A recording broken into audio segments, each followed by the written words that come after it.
nakagulat sa taong bayan ay yung ano to, yung space. Racket. Yung oo, yung spaceport. No, magkano ang gagastusin diyan? Hindi pa naman na I mean, wala pa yung blueprint eh. So I don't understand why it is very important for us to launch that program considering mas marami pang importanteng bagay kisa sa pag-launch ng spaceship, no? It doesn't make us any less Filipino kung wala tayong spaceship program kasi hindi naman expected yan sa isang bansang katulad natin. Pero para bigyan mo ng spasyo sa iyong zona, at alam naman natin it takes a while. Considering this is your fifth zona, na dito mo lang mailalagay lahat yung mga plano at mga elemento ng plano, dahil pagdating mo sa 6 mo, tying up na yan, nagpapaalam ka na. So, practically, itong mga linista na wishlist niya, asahan natin hindi yan mangyayari. Dapat sinabi yan ng spokesperson mo para naiintindihan ng tao na, oy, may nagawa naman pala, ito yung nagawa. Ang problema, yung spokesperson kasi ginamit parang attack dog, parang pangsisi at i-blame ang mga Duterte. Kaya may problema tayo dun sa trust at saka sa approval eh. Ang approval ng presidente sumasadsad, ang approval ng kabinete sumasadsad, ang trust ng presidente talagang pababa, no? So makikita natin na dyan sa SONA, marami siyang resibong binigay at kailangan tingnan natin kung totoo. Ng bahagi ng kanyang SONA, nakikita nyo ba na seryoso ang Pangulo? Ang puna ni Senator Marcoleta parang hindi mabigkas, hindi mabanggit-banggit yung pangalan ng kanyang pinsan. Pinsan lang, tapos hindi mo alam kung seseryosohin ba na sasampahan ng kaso at ikukulong ba talaga? Kasi pwede naman magsampa ng kaso na hindi naman mabigat. Ano ba ang masasabi nyo po dito, Prof? Well, Admar, kung after 1 year, nasa investigation level pa lang, ako'y nagdududa rin, no? Nabanggit mo si Senator Marcoleta, immediate yun, no? Prinesenta niya ang sarili niya, sabay, may warrant of arrest na at nakulong na, no? Si Senator Marcoleta, ukol sa campaign donation, si Speaker Martin Romualdez, tungkol sa ilang budget from 23 to 25 at ang total nun almost 1 trillion. So hindi mo maintindihan kung bakit mabilis sa iba na kritik at dahan-dahan sa kapamilya. So yung paggamit ng kanyang presidente ako hindi sa pamilya, again, it's a license in terms of coining something that the public may want to latch on, no? At hawakan yon na ibang klaseng pangulo siya, pero ngayon na lamang yan at hindi noong simula ng 2025 nung nasabi niyang mahiya naman kayo. Pangalawa, akala ko sasabihin niya na file na ng kaso, pero hindi ganon. Kung titingnan mo rin, inuna niya yon to get away from it. Ito na yon, let's move forward. Para yung pagkaka-structure ng speech niya, he talked about the elephant in the room, which is brought about by his campaign na mahiya naman kayo, so that he can say, let's move forward. So nakita naman natin, sunod-sunod yung kanyang pagsasabi o pagbibigay ng resibo sa mga nagawa. At kapansin-pansin, hindi pala, parang hindi yata niya nabanggit na pinsan. Kaya nga ito yung kinwestiyon ni Senator Marcoleta na ang daming dating speaker, no? hindi niya mabigkas. Tapos ito pa, Prof, no, basahin ko lang no, yung kanyang nabanggit kahapon. At dumating na tayo sa punto na ayon sa Ombudsman ay malapit na ang paghahain ng patong-patong na kaso laban sa dating speaker. Masakit man sa akin ito, ngunit kailangan natin gawin ang tama. Now ngayon, ang tugon naman dito ni dating speaker Ferdinand Martin Romualdez, gumamit din siya ng salitang masakit. Sabi niya rito, quote and quote, masakit man ito sa aming pamilya, iginagalang ko ang pagiging pahayag ng Pangulo. Now ngayon, kung ito'y nabasa ng ating mga kababayan, talagang nagkakaroon sila ng pagdududa na baka scripted lang ito. Kasi alam naman natin, ang SONA, pag ikay nabanggit dyan, negative o positive, malaking epekto yan sa imahe mo, either negative or positive din. Pero ganito, kumbaga, mabanggit ka nito na sasampan ka ng kaso, di ba? Parang naaayon ba ang tugon sa mga pahayag, Prof? Admar, ang dating sa akin, nagsisignal na siya eh. Kaya kung titingnan mo yung naratibo, may inintroduce na isang tao, yung mayordoma, na siya daw yung tumanggap ng pera. So, makikita natin unti-unting nagpapakita na walang alam si speaker, hindi niya natanggap yung pera. So, tingnan natin how it will evolve. Hindi pa naman ito tapos. Ang akin lamang, sana harapin na nila yung katotohanan. At pangalawa, hindi lang naman si speaker yan eh. Marami pang mga nasa ilalim ng Office of the President, katulad ng Executive Secretary, yung pamangkin ng Executive Secretary, yung dating DBM Secretary, yung dating Undersecretary ng DepEd. Magtataka ka na parang tinutuon na lamang kay speaker, samantalang yung mga kongresista na merong pag-aari at conflict, yung kontratista sila, ay hindi na nababanggit, no? So makikita natin, akala ko he will make public, si Presidente will make public the report of the ICI. Wala rin siyang sinabi doon. Akala ko gagawin public yung partial report ni Senator Lacson. Wala ring nasabi doon, pero unti-unting lumalabas online yung recommendation ng partial report, at makikita natin may mga personalities na hindi naman nababanggit o hindi napapailan. Kumbaga, Admar, kung ganong kabilis ang paglagay sa kulungan ni Senator Marcoleta at pati yung mga donors ni dating Congressman Mike Defensor, ganun naman kabagal itong talagang may principal role sa gadambuhalang pondo na nawala sa ating bayan. Kaya rin po ba yung nagtataka, Prof, na nawala na yung mga katagang dahil kay speaker? Bakit wala kayang nagdepensa dahil kay speaker? Hindi kasi maintindihan siguro ng mga mambabatas, at nakita mo walang pumalakpak nung sinabi yan. Tahimik na tahimik ang audience, no? Sa tingin ko, hindi nila alam kung gaano kaseryoso. Mas mabuti pa siguro tumahimik na lamang sila para hindi sila masama. Makikita mo hindi pantay ang batas dito sa usapin na ito. Sinasabi rin na sa 18 Marines na sinasabing dating aide ni Zaldico, ginamit yung kanilang testimonya laban dito sa kay speaker. No? Ngayon, umusad naman yung kaso laban dito sa 18 mga ano na ito, kumbaga 18 mga Marines, dating Marines na ito, dating mga sundalo po. Prof, parang hindi yata nagtutugma kung kakatigan, gagamitin, tapos masasampahan ng kaso. Same lang din naman.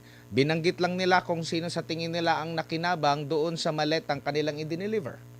Well, Admar, by itself, humihina yung kaso kay speaker. Kung ang gagawin mong batayan ay testimonya ng Brave 18, tapos on the other hand, itong araw na ito, na sabi na papailan ng cyber libel, pag yun napailan ng cyber libel, hihina yung kaso. Dahil kung yun lamang ang basihan ng pagtanggap ng pera. So makikita mo, kinuha nung isang kamay, hihilahin nung isang kamay. So, talagang pambubudol. Hindi ko nakikita na magtatagal si Speaker sa kulungan at hindi ko rin nakikitang matibay ang ipapile na batas. Siguro dadaan lamang na hindi ko nga alam kung ikukulong nila eh. Kasi again, pag kinumpare mo, madalian yung kay Marcoleta, hindi man lang hinintay yung pag-convene ng impeachment court, no? Yung hindi naman plunder yung kanyang issue pero ginawang plunder, ganun rin yung mga donors, no? Yung donors medyo that will set the stage for the 2028 election. Kung donor ka, mag-iingat ka kasi ganito nga nangyari. Ngayon lang sa ating kasaysayan na nangyari na ang donor nakasuhan at ang kaso ay plunder. At eto pa, yung ipinagmalaki ng presidente na merong nabulgar na nakawan na maabot na yata sa trilyong piso, yun pa yung wala pang nakulong at hindi mabilis. Doon naman sa private, yung donor na hindi naman pera ng taong bayan, abay, mas nauna pang nakulong, Prof. Tama yan, no? At binanggit niya sa kanyang SONA na medyo contradictory rin, no? Then sa paglaban sa accountability, sinabi niya 250 billion ang nabawi na. Pero ang nabalik sa Treasury, 800 million. So 4% lang yun. Ano nangyari dun sa iba?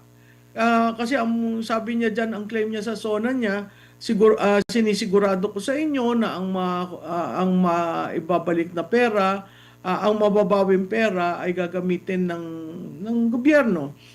Kung yun pa lamang, 250 billion pa lang ang nababawi at 800 million lamang ang nabalik sa Treasury, anong ibig sabihin nun? Na napaka-bagal at hindi mo maintindihan itong anti-corruption campaign niya. Opo, correcto lang, Prof, no? Kasi dito sa script sabi niya rito, halos 25 bilyong piso ang halaga ng nabawi, frozen, at napreserbang mga pera at ari-arian ng mga akusado. Ang mahigit 800 milyong piso dito ay agad nating naibalik sa Treasury. So, hindi sa 250, parang 25 billion, pero doon sa 25 billion, 800 lang yung agad. Bakit hindi agad yung iba, Prof? Oo, yun nga ang tanong eh. So, kung may nabawi ka, isa pa rin babantayan ng taong bayan, yung nabawi ba na i-deposito na sa Treasury? O nandyan lang pakalat-kalat at may ibang nang nagkaka-interest? Opo. Dito naman po sa survey po ninyo sa Publicos Asia ng mga primary concern talaga no, ng ating mga kababayan, tumutugma ba doon sa pagtugon na nabanggit sa SONA ng Pangulo? Alam mo, Admar, yung personal na issue ng respondent, corruption 30%. Ang ekonomiya more or less around 15 to 18%. Yun yung individual. Pero pag naging household, lumalabas rin ang corruption mahalaga at saka ang recovery ng Philippine economy. Makikita natin doon walang klaradong economic plan kasi nagpo-function pa rin tayo sa COVID level eh. Ilang taon na nakaraan ang COVID pero hindi tayo nakakaangat. Biglang dumating ang gera sa Iran, medyo lumakda tayo, nagkaroon ng isang plano pero hindi naman immediate na nagawa yung mga dapat magawa. Ngayon sinasabi aalsin yung sa Meralco na Systems loss. systems loss. Tapos sinasabi yung Amyenda ng IPIRA. income tax, yung EPIRA, etc. Nagkaroon sila ng anong tinatawag doon? Yung uphill, Uplift. uplift. Meron siya lang uplift. Pero kung titingnan mo yung unang element ng uplift, it took them 4 months to 5 months. Yan yung VAT sa LPG, no? Walang ginawa sa excise tax para mumura ang presyo ng gasolina. Hindi nagkaroon ng freeze para sa mga basic commodities, no? So, makikita mo, it's one thing to claim na ito ang mga resibo sa nagawa ko, and it's another thing to really ask Juan de la Cruz, naramdaman nyo ba? No, so kung babalasahin mo, titingnan mo yung mahaba. I think this is the longest SONA he has made. Maraming datos, kaya nga ang sabi ko, kailangan ma-fact check para natin maintindihan, lalo-lalo na sa aspeto ng edukasyon, no? May mga claims sa edukasyon na pag tinanong mo sa mga guro, sinasabi nila wala naman sila natatanggap. Meron rin diyang claim tungkol dun sa ating disaster preparedness na may hub and spoke at marami ng lugar na pwedeng pangsagip sa mga tao pag nagbabaha. Pero yun, kailangan nating tingnan. Kasi ang tanong ko, bakit ngayon nyo lang yan sinasabi? Dapat sinabi yan ng spokesperson mo para naiintindihan ng tao na, oy, may nagawa naman pala, ito yung nagawa. Ang problema, yung spokesperson kasi ginamit parang attack dog, parang pangsisi at i-blame ang mga Duterte. Kaya may problema tayo dun sa trust at saka sa approval eh. Ang approval ng presidente sumasadsad, ang approval ng kabinete sumasadsad, ang trust ng presidente talagang pababa, no? So makikita natin na dyan sa SONA, marami siyang resibong binigay at kailangan tingnan natin kung totoo. Opo, and dito po sa issue po ng IPIRA, system laws, lalo na sa IPIRA, no?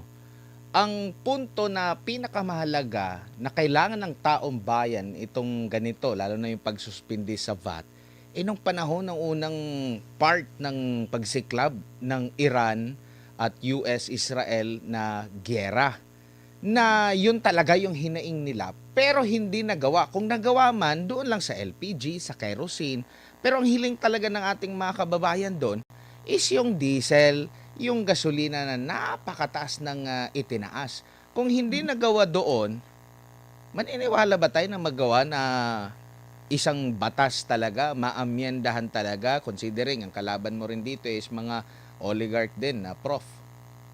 Admar, alam mo, mahirap yung IPIRA.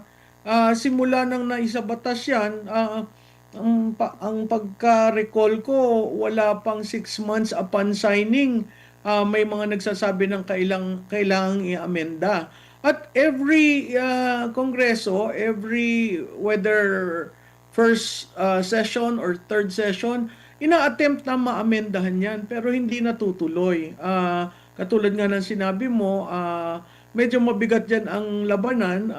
Dati isang pamilya, ngayon medyo na-break na yan into several phases, pero nandun pa rin yung issue na iaalaw ba yan, lalo na yung systems loss, kasi malaking pera yan na pinapasa sa consumer para makarecover ang isang distributor at saka generation firm, no? Kung titingnan rin natin, klarado sa resibo ng Meralco, may mga nakapatong doon na parang ginawang collection arm ang Meralco ng gobyerno. Na andyan na yung pagtulong sa senior citizen, sa lifeline, sa fit tariff, sa renewable. So, kinukolekta ng Meralco yan. Yan, nasa batas. Kaya nga ako nagulat, kinukolekta ng isang private arm para sa gobyerno. Kaya lumobo eh. Marami kasing naka-insert doon na maraming dapat gobyerno ang gumagawa. Pero hindi natin napuna. Ngayon nakita natin dahil diyan sa gera sa Iran at nakita natin dahil ang gastos ng elektrisidad kaya nagtaasan.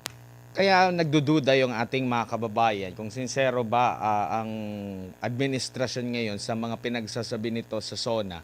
Kasi isa sa mga supporter talaga nito, maalala ko, Prof, ay itong pinakulong nila na Ah, si Senador Rodante Marcoleta.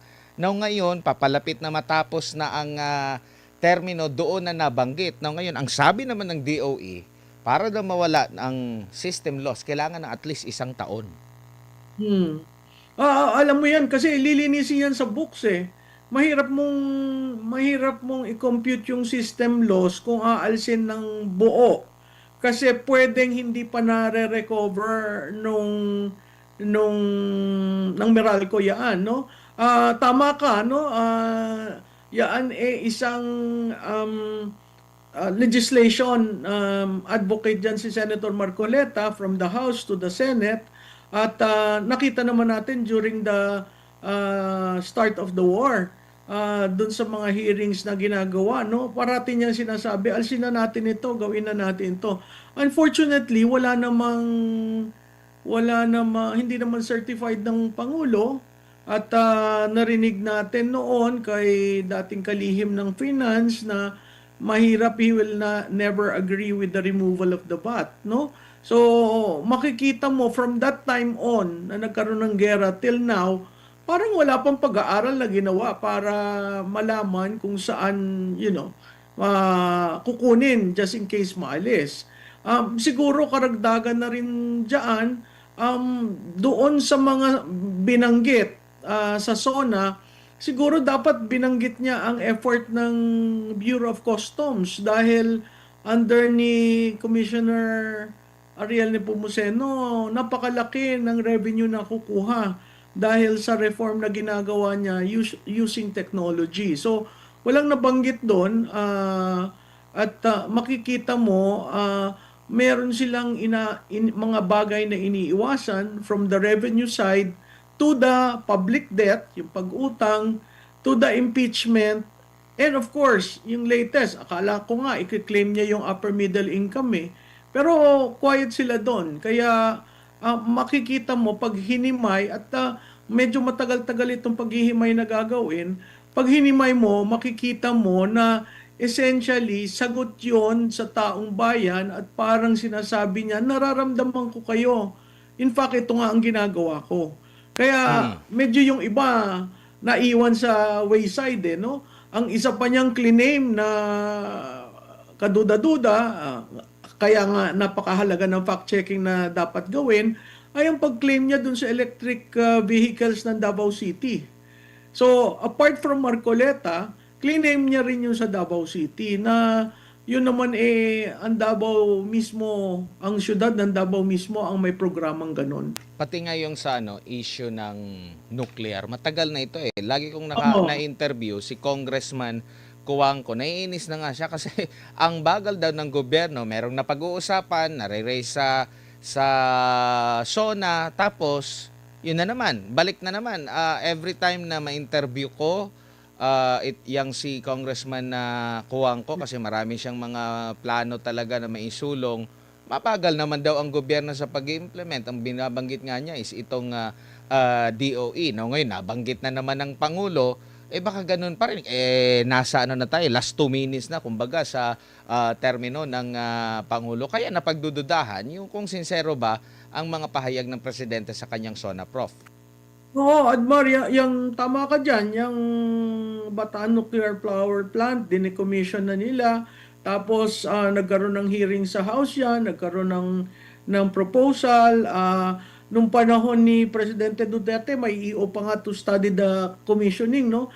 Alam mo, ang problema dyan kasi yung local na pamahalaan ng Bataan, ang interest nila, gawing data center yung lugar na yan, kung saan wala na kasi yung uranium doon eh. So, gagawin sana nilang data center para mauna na data center sa bansa. Isa sa mga. Um, so, nakita natin yung sincero ba talaga? Kasi doon sa energy mix, hindi mo naman basta sasabihin na lang na ganyan kung hindi na pag-aralan. So, makikita mo ang isang bagay na nakagulat sa taong bayan ay yung yung space. Racket. Yung Oo, yung spaceport. No, magkano ang gagastusin diyan? Hindi pa naman I mean, wala pa yung blueprint eh. So I don't understand why it is very important for us to launch that program considering mas marami pang importanteng bagay kisa sa pag-launch ng spaceship, no? It doesn't make us any less Filipino kung wala tayong spaceship program. Kasi hindi naman expected yan sa isang bansang katulad natin. Pero para bigyan mo ng spasyo sa iyong SONA, at alam naman natin it takes a while. Considering this is your fifth SONA, na dito mo lang mailalagay lahat yung mga plano at mga elemento ng plano, dahil pagdating mo sa 6 mo, tying up na yan, nagpapaalam ka na. So, practically, itong mga linista na wishlist niya, asahan natin hindi yan mangyayari. Klarado doon sa electronic vehicle na sinasabi niyang priority, ang full launch noon 2040, wala na siya. Yung sa MRT7, sinabi rin na by next week, by next month, next year, i-launch na. Sa tagal niyan, mukhang 2028 pa yan. So, maraming mga claims na ginawa, kaya nga parati kong sinasabi, kailangan ma-fact check. Sabi nga ng mga commenter kanina, kasi kasabay niya, next month, magtataas yung pamasahe ng eroplano. Tapos sabi nila na maglulunsad pa ng rocket, tataas na nga yung pamasahe sa eroplano, parang hindi nga po nagtutugma. Now, isa pa siya ipinagmalaki ng presidente, yung ang pagtatayo ng Paxilica, Prof. Ano ba masasabi niyo po dito? Naging transparent ba? Kasi maganda yung mga sinasabi na benepisyo, pero marami din tayong mga naririnig na mga disadvantage ukol nga po dito, Prof.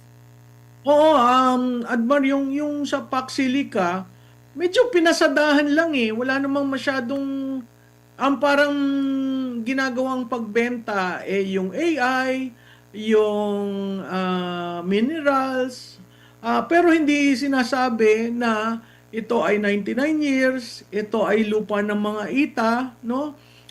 Hindi natin alam, ancestral domain yun, no?